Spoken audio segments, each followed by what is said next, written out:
ఈ కాడలనండి మనం ఇలా నాకు తోటంతా ఒక బస్తా అవుతుందండి.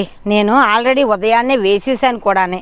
మరి ఇవి మీకు చూపించడానికని కొన్ని వేస్తున్నాను కానండి. బెండ చెట్లు చూడండి ఎంత బాగున్నాయో. వీటికి కూడా నేను ఇలా పైనేనండి, వర్షం టైంలో మనం ఏమీ ఎక్కడ వేయవసరం లేదు, ఇలా పైనే వేసేస్తాం.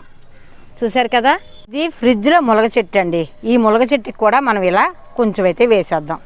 ములక్కాయలు చూడండి ఎంత బాగున్నాయో. మీకు చాలా వీడియోలో చూపిస్తూనే ఉన్నాను, కానీ నా ఆనందం కొలిది మీకు చూపిస్తున్నాను.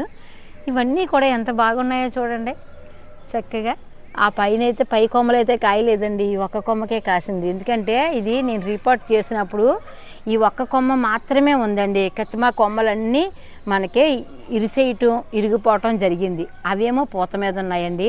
ఈ పాత కొమ్మకు మాత్రమే ఈ కాళ్ళు అయితే కాసినాయి. ఎంత అందంగా ఉన్నాయి కదా. ఇవన్నీ